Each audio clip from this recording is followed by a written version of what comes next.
verse 1 to 6. Hebrews 11, 1 to 6. Now faith is being sure of what we hope for and certain of what we do not see. This is what the ancients were commended for. By faith we understand that the universe was formed at God's command, so that what is seen was not made out of what was visible. By faith Abel offered God a better sacrifice than Cain did. By faith he was commended as a righteous man when God spoke well of his offerings. And by faith he still speaks, even though he is dead. By faith Enoch was taken from this life so that he did not experience death. He could not be found because God had taken him away. For before he was taken, he was commended as one who pleased God. And without faith it is impossible to please God, because anyone who comes to him must believe that he exists and that he rewards those who earnestly seek him. Amen. Yes, up to there. That's up to verse 8. Thank you so much. Thank you. Verse 6. Yes, thank you, Lord. Thank you, Lord. I just want to put up something here quickly. As I go ahead in this. This is about faith. I think we started something of faith just the other day. And we did an introduction to what I'm going to continue today. Hebrews, H-E-B-R-W-S, and that's chapter 11. Let me just put it over here again quickly, and then I'm going to be able to look at it as we go along. Welcome. Now, faith is confidence in what we hope for and assurance about what we do not see. That's deep. Faith is being sure of what we hope for. In this life, we all are hoping for something to happen that will give us a breakthrough. We all are hoping, no matter how old or young we are, no matter how rich or poor we are, we all are hoping that something will happen in our lives that will put us in a place where we know we are happy, we are comfortable, we are at ease, and that we are getting the best of the life. But alas, the things that we need, sometimes they are not at our hands' reach. We don't know how to get them, we don't have the resources. If we were to try and try and try and try, for several years we are trying for some things and we still are not getting them. But then God is saying, faith is being sure of what you're hoping for. For me to be sure, I have to know that that thing is somewhere waiting for me. I have to be sure that, you know what, I'm hoping for it. I don't know how it's going to come, but it exists. And that's what God is saying. Faith is being sure of what we hope for and certain of what we do not see. We don't see God, do we? We don't see him. But if it's one thing we know from our experiences with God is that he exists. And he's as near as we want him to be.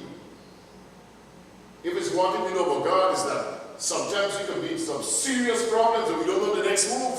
And we call and something happens. And we are saved. We are saved from whatever we're going through. So it is being sure of what we hope for. We are hoping that God will always be by our sides and take us out of things that we cannot bear. We are hoping that God is going to fulfill his promises, every promise in our life. He will turn up when we need him. And because of our past experiences, we can say that we are certain of what we, in some cases, did not even see as a solution to our problem. We did not even see it as a solution. But guess what? God turned up at the right time, And he did what only he could do. We could do nothing about it. And the next thing you know, we are saved. Let's give God a round of applause for that, because I'm telling you, we need to know that we can always keep in memory one thing: God is faithful. Yes. Oh yes, he's faithful. And we have to keep our focus on this God as a faithful God, because he is going to show up, he's going to do things, he is going to make us know that we are not wasting our time to trusting him. I recognize you today. Mr. Dexter, welcome, sir. Yeah, he's going to make us know for sure that we are not wasting our time by trusting him. Now, faith is being sure of what we hope for. If you have something in your heart that you're hoping for, it does not matter how long you've been hoping for it. Keep it centered in Christ. Keep whatever you're hoping for centered. We talk to him about it. We keep it in our minds what we want, and we're keeping in our minds that he is able. When we say God is able, what do we mean? We mean that he can do things that we cannot do for ourselves. We mean that we don't have any reason to stress and to go into frustration and depression, because God is able. Whatever you're hoping for, he is going to make it and put it into your life. But he's asking for one thing: faith.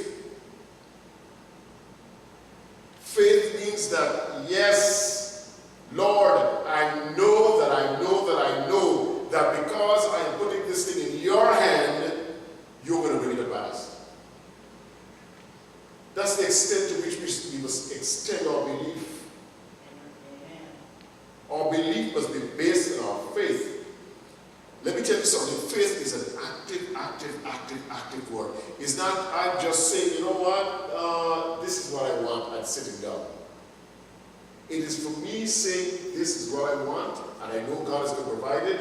And he's saying, ask, I ask. I seek, I knock. And on my feet, because I'm showing God that I am working, so that whatever I'm asking for, I'll be able to recognize it when it comes. I'll recognize the path that is moving me, so I can pick up this thing.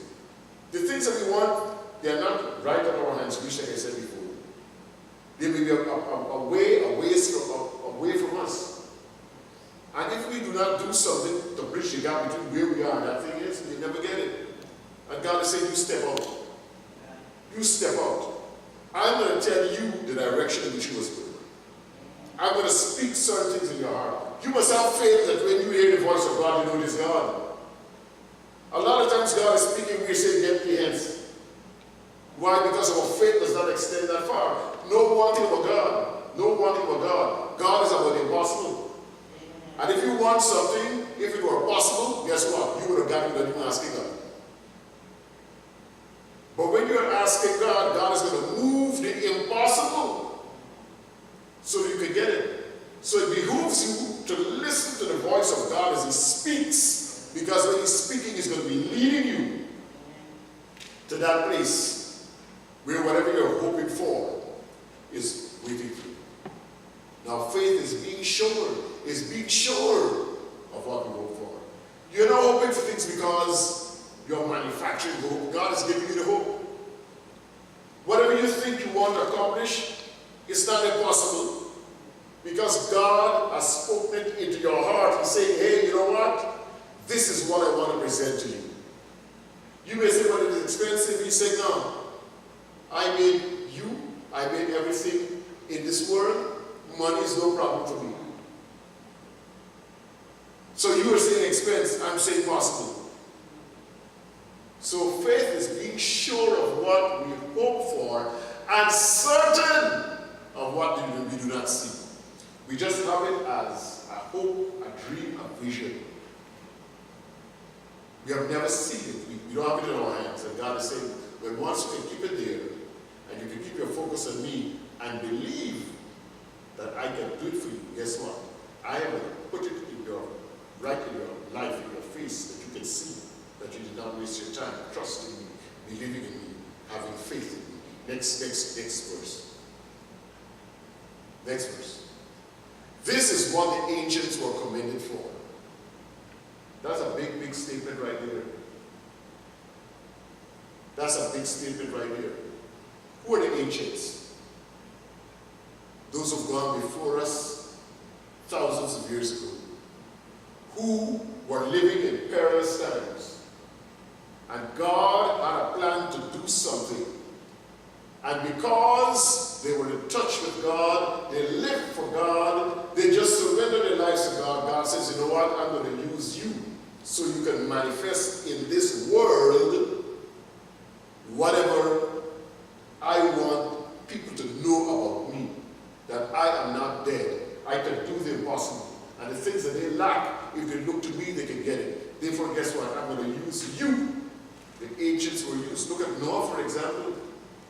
Oh my God. When I think about Noah, sometimes I am saying, but look at God. But look at God. You remember Noah? The world was going to hell in a handbasket. Violence had taken over the land. Everything wicked that you can think about was being done. People were living in danger. And God is saying, you know what? I have to do something. At this time, rain had never fallen. So they had no idea about what rain was. They had never seen a flood. And then God is telling Noah, build a boat. And this boat would have been bigger than one of those liners we got now. He's saying, build a boat. Water, where are you going to put this? When you hear God speaking, God will tell you about doing something so impossible. Because God wants you to know that He can move mountain, He can bridge the gap between sea and sea. He can do anything to make sure that He fulfills His promise to you. Nothing is impossible with God. And so God told him to build this boat. And you know one thing I like about God? God always specifies how He wants things done.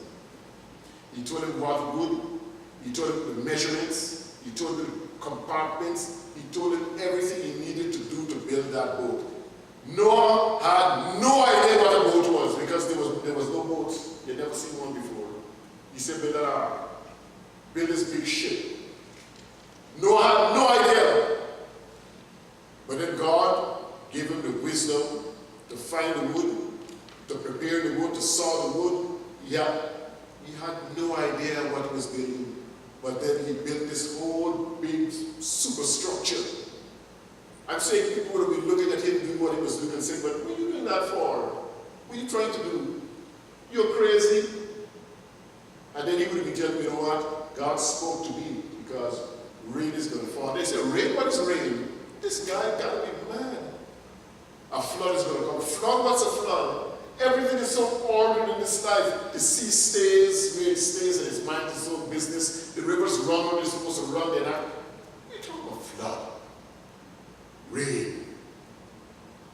And he did what he had to do. And he built this superstructure. The ancients were commended. In other words, God, we have to congratulate them for listening to God, hearing from what God said, and doing what God said.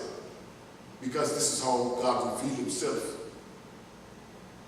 to the rest of the world by what these guys did on hearing from God. And what happened? The rains came. All the animals that were to be saved went into that boat. Then they began to understand what was going on. But too late, too late. A lot of them perished. Only Noah and his family. They survived the flood. When God is speaking, He's going to tell us some things that we will say, I'm not going to do this. Sometimes you're going to say, oh my God, here what God is telling me, this is embarrassing.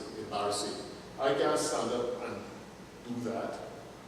Or He's going to say, go in this place, I'm not going to do it, nobody has ever gone in before. He's going to say, no. You are going to say, that is not possible.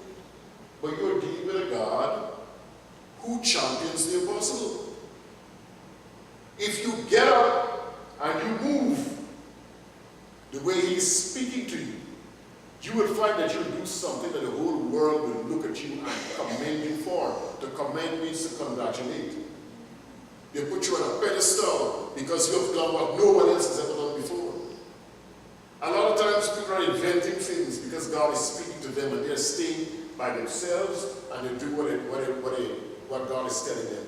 They're inviting other people. People may begin by doubting them, but they say, okay, because God is behind it. He speaks in their hearts also. They join, and next thing you know, they discover something very, very, very great that the whole world can benefit from. So the ancients, Noah, you can name all of those people. You can name all of them that did remarkable things. They have to be commended. They have to be congratulated. Because even though they were living in some crazy times, God spoke with them about wonderful things that He wanted to do, and they did not doubt. They had faith, and they got involved. And so the world has seen some terrific breakthroughs because of them. Verse 3 says, can you give me 3? By faith, we understand that the world was formed by God's command, so that what is seen was not made out of what was visible. Lord have mercy. We are living in a world that says, seeing is believing.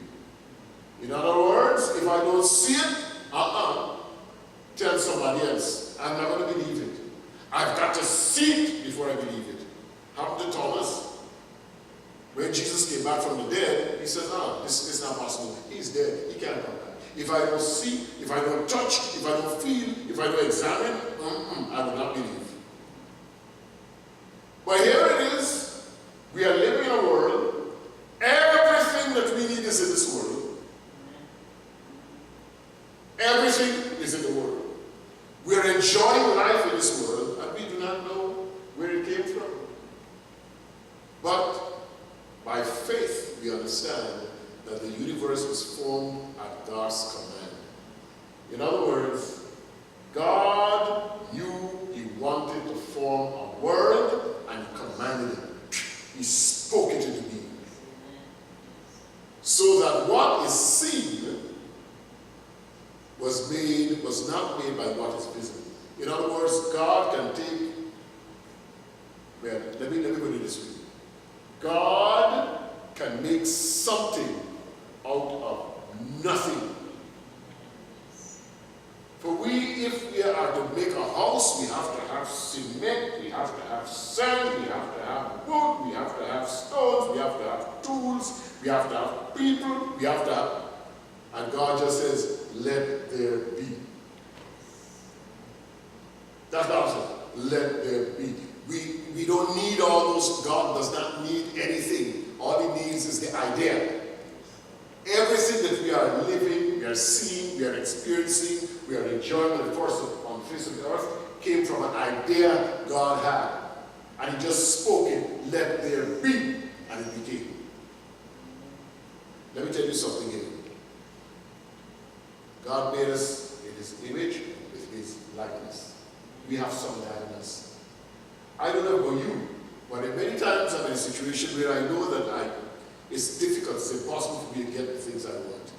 And I believe God, and I speak it, and the next thing I know, it comes. Somebody brings it to me. Or I go somewhere and I see it. You know, once we wanted a piano, I don't know if I remember this. The grandkids, we always wanted to learn the piano, to learn some instrument, and we decided to choose a piano. And I remember we always wanted a piano. But the pianos we see in those stores, you know, they cost a hefty change. And at that time, we were not doing that well to say, you know, we could buy one. And then the grandchildren were not that age yet. But they were coming. I remember one night, I went to put up an art exhibit in a library. You remember that day? I went to put up an art exhibit in a library. And as we were putting up this exhibit, there was a piano. And I think my wife asked, why is this piano in the basement? And they said, oh no, we are throwing that away. She said, throwing it away, what's wrong with it? Nothing. So if I take this home and I decide I want to use it, what I have to do? Nothing. This is a good piano? Yes. Can I have it? Yes. Do you understand what I'm saying? If you have it in your mind, if you have it in your mind, I'm saying pray over it. And just as for you it's nothing, God is going to make it something. He's going to allow you to experience His power in making something from nothing. The thing that you think you couldn't realize, you couldn't achieve, you couldn't accomplish, all you knew is that you wanted it. Speak to God. The words that you speak will become life. And that's it. By faith we understand that the universe was formed at God's command. You can command the things you want in your life. You can command the things you want in your life. I know I like to do it. I like to command the things, and I can tell you I've had success below with that. We are praying for people who are sick, and next thing you know, we're getting calls to say they're healed. Just literally, in the mornings, we're praying for people with a COVID, the next thing you know, you're out of COVID. People who are sick, well, they're going to die, they pull the plug, they're back. And there's several things that we pray for. The things you need, call it in, and He will provide them. Next verse, please. By faith, Abel offered God a better sacrifice than Cain. Listen to this. By faith, Abel offered God a better sacrifice than Cain did. By faith, he was commended as a righteous man when God spoke well of his offering. And by faith, he still speaks even though he's dead. Let me tell you what that means. Let me tell you what that means. Listen to this carefully. Cain and Abel were the first children that Adam and Eve had. The same brain Cain had, the same brain Abel had. Let me tell you something. All of us are on an even playing field in God's sight. In other words, all of us have access to God. I do not care how much the systems in this world are designed to deceive us and to keep us in bondage. I am saying, from my belief, is that when you call on God, every system that is put there to defeat you will have to bow to God. Yes.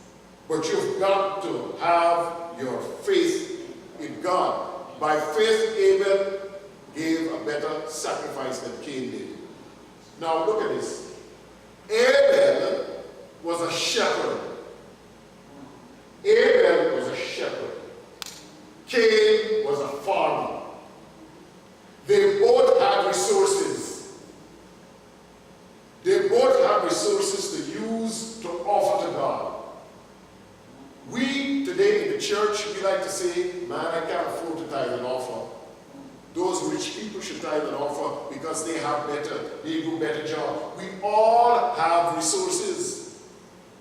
God is saying, whatever you have, offer to me in faith.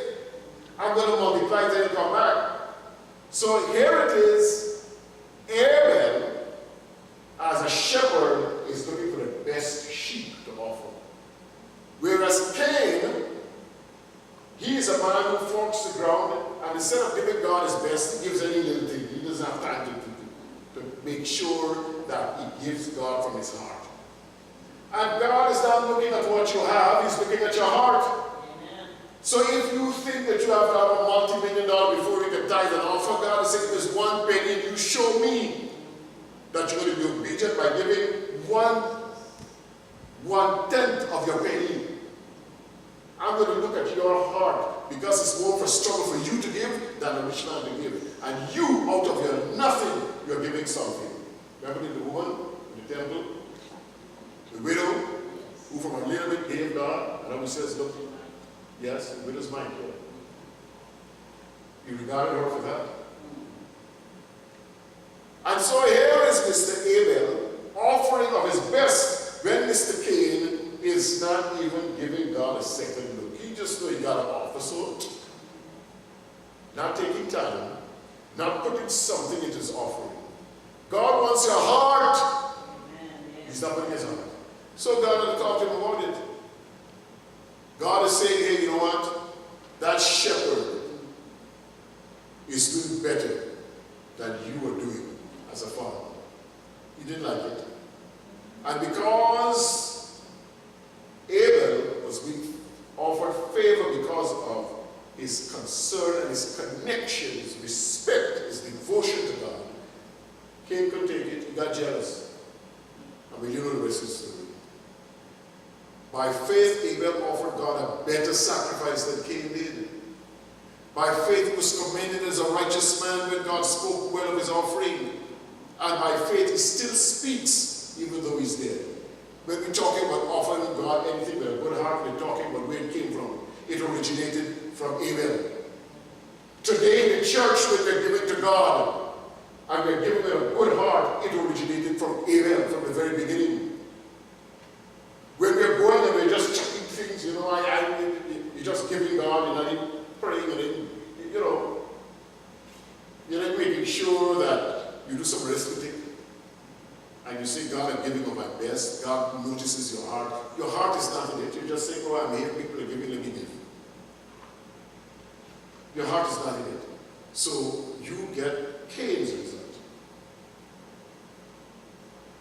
God is saying today, give. It will be given back to you. A full measure. Press down. Who created more pour? Shake it together. Who created more pour? Until it runs over. So you're getting back more, much more than you give when you give with a good heart. By faith, Abel offered God a better sacrifice than Cain did. By faith, he was commended as a righteous man when God spoke well of his offering. And by faith, he still speaks, even though he's dead. So God wants us to have faith in him by trusting him for the things we do not have. God wants us to have faith in him by trusting him with the things we have. Both sides. Let's look at the next verse. By faith, Enoch was taken from this life so that he did not experience death. He could not be found because God had taken him away.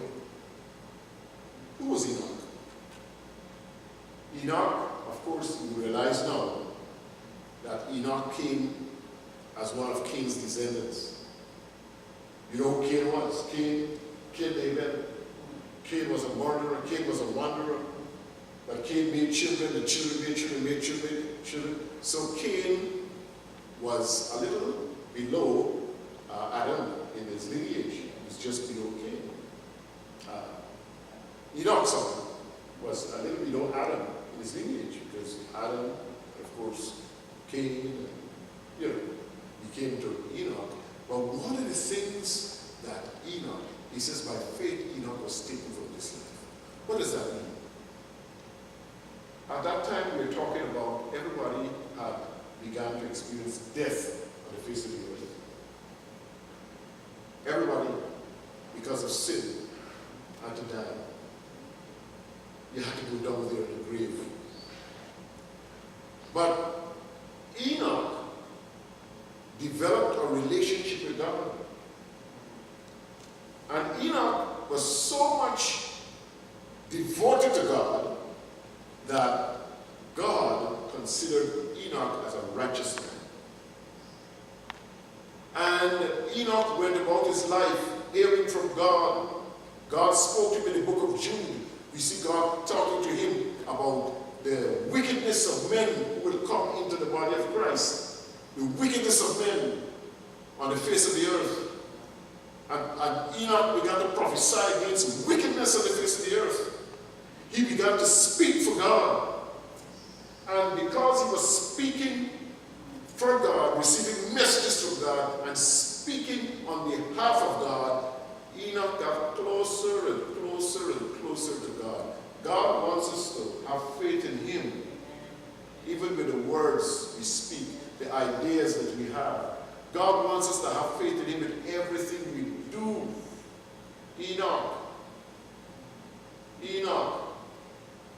Enoch, the father of Methuselah, the oldest man in the Bible, Enoch did not die. Enoch did not die. By faith, Enoch was taken from this life so that he did not experience death. Elijah was the next one. Elisha saw when the chariots from heaven came down and took Elijah up into eternity with God. So there are some things that are possible. Enoch was so much in love with God, so much passionately devoted to God, that God said, no, you're not going to die. You're just going to come. Come with me. He could not be found because God had taken him away. For before he was taken, he was commended as one who pleased God. We want God to commend him. We want God to commend us by using our ways. All our ways must be devoted to God. We must use our ways in a way that pleases God. Everything that God gives us to do, we must do it as an act of worship to God. We have got to thank God. A lot of people don't have the things we have. We are complaining, oh, this is too little, this does not look like the other person. No, God is saying, work with what you have. Work with it out of faith in me, and I'm going to make sure you're comfortable. I'm going to make sure you're happy. I'm going to make sure you get the blessings that you need to have. By faith, Enoch was taken from this life, so he did not experience death. He could not be found because God had taken him away. For before he was taken, he was commended as one who pleased God. Tell the person next to you, I want to please God. You don't want to please anyone else but God. I'm telling you, once you're pleasing God, automatically, whether they want to express it or not, you'll be pleasing people. Automatically. They would not want to tell you. They would hate you. They would show you all manner of emotions. But when you start to please God, they will see you something they want for themselves. And sometimes how this world goes, when people are seeing you what they want for themselves, how could you get it and I can't get it? Well, I'm not going to talk to you. Well, I'm going to give you a hard time because you should have what I want. I must have it myself. It doesn't matter how they express it. It doesn't matter how they express it. Your pleasing God is doing something to them. But it's just that they can't handle it. Next stanza. Next verse. And without faith, it is impossible to please God. And without faith, it is impossible to please God. Because anyone who comes to him must believe that he exists and that he rewards those who earnestly seek him. Our relationship with God is based on faith. Faith empowers us. Faith is the substance of things so far. I'm going to the King James Version a little bit. You don't have to change it. I'm going to the King James Version a little bit. Faith is the substance of things so far. I have it in my mind that I want something. I want a child. Look at the case of Abraham. Abraham's wife was barren. She couldn't have children. She couldn't have children. Abraham lived so long that his body became dead. He couldn't do what he should do to have children. So these were two people who the world would say they are condemned. They are out of the runnings. They can't do anything. They are finished with. And God made them a promise. They waited for donkey's years, but they kept on trusting and having faith in God. And God came and fulfilled the promise. God deals with the impossible. When Abraham couldn't do it, when Sarah couldn't do it, God stepped in and it was done. Can we give God a round of applause? That is what faith is about. That is what faith is about. Faith is about trusting God even though it is impossible. Faith is knowing that even though I can't do it, I have a God who can do it for me. Faith is understanding that no matter how bad it looks, there is a possibility that this can be turned around and life can be in my favor. Faith is going to God with trust and saying, God, you know the desires of my heart, and I'm here because I know that you can fulfill these desires. Without faith, it is impossible to please God. Without faith, it is impossible to please God. Without faith, it is impossible to please God. No matter what I'm going through in life, I have to take my mind off of my circumstances. I have to take my mind off of all that is worrying me.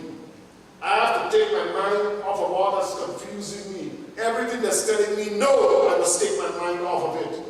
And I must place my mind on God, knowing that with God, everything good is possible. And I must give God everything I have, trusting God, believing God, knowing that He will satisfy my every need. He will fulfill my every heart's desire. Without faith, it's impossible to please God. When you go to God in everything, trusting in Him, believing in Him, having faith in Him, He says, then look at my child. I am pleased. My child knows me. My child trusts me. My child will receive whatever is in my child's heart, because my child believes my word. I'm going to provide for my child. Without faith, it is impossible to please God, because anyone who comes to Him must believe that He exists. First of all, you got to believe. One of my favorite songs was, there is a God who loves me. He wraps me in His arms. I like that song because I believe that the God I serve is alive. He loves me. His hands of support, encouragement, and life and favor are around me. And if I go to Him at any time, day or night, He will never turn me away empty-handed. I go to Him in faith. What am I going into? Faith is the substance of things hoped for. I'm going to Him knowing that He has the substance to make for me whatever I have. The evidence of things not seen. He's going to bring it. He's going to make it and bring it to me so I can know that He loves me. I can know that He will never ever leave me to suffer, to perish. He will never leave me empty on the face of the earth. In the worst of situation, I go to God believing. And I know, if it does not happen immediately, it's only a matter of time before I rejoice because I am receiving. God loves us. Our relationship with God must be based on faith in God. Believe God. Believe God. Leave everything that is worrying you up to God. Go about your business. Go seeking for what you need, knowing that God is going to be with you. God is in the battlefield with you, but you are not there to fight the battle. Because God is converting whatever you have into a victory. You're right there. You're doing what all that God is putting in your heart to do, because He wants you to participate with Him, to keep your mind on Him, to keep your heart anchored on Him, so that when He starts to convert all your problems into your presents, your prizes, all your problems into your victories, you'll say, yes, I was with Him, He was with me, and even though it looked bad, He converted it into good. And without faith, it is impossible to please God. Because anyone who comes to Him must believe that He exists and that He rewards those who earnestly seek Him. Let's seek God with everything we have. Let's believe God. Let's know that we know that we know. Let's be sure that once we approach Him, He's going to do whatever we ask. Let's go to him. No fear, no doubt. Go to him with everything we got. And we'll be rewarded for our faith in him. Hallelujah. Hallelujah. Shall we all stand?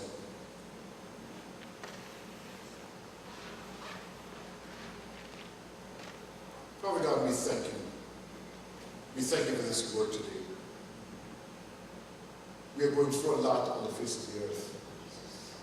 God, and you know it. But God, you are looking at our hearts.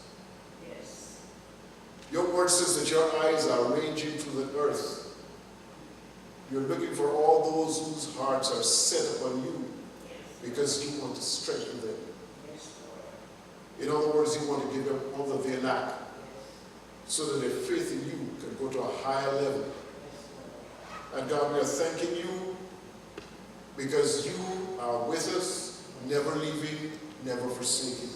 We are thanking you because today, God, as we stand before you, as we bow our heads, calling on you, we know that you are doing what we cannot do, so that we, O God,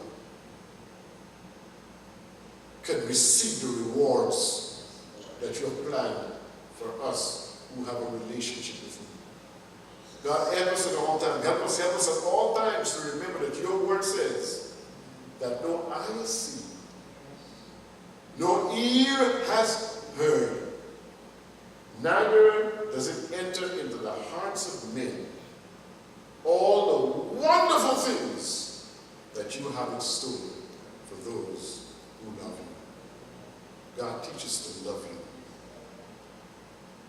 Teach us not to be shy about it. Teach us to love you with everything we have.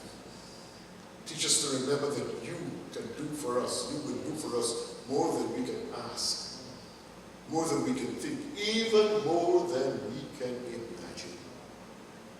Help us to build our most holy faith in you. And so, God, testify for the rest of our lives about the rewards, the way you're rewarding us for our relationship with you. Bless each and every one of us. Give us peace. As we go forward, God, help us to bless someone, to encourage someone to have faith in you, so that they too can benefit from a relationship with you. We give you praise and we honor you now. In Jesus' name, all of God's servants say, amen, amen, amen, amen. God bless you. God bless you.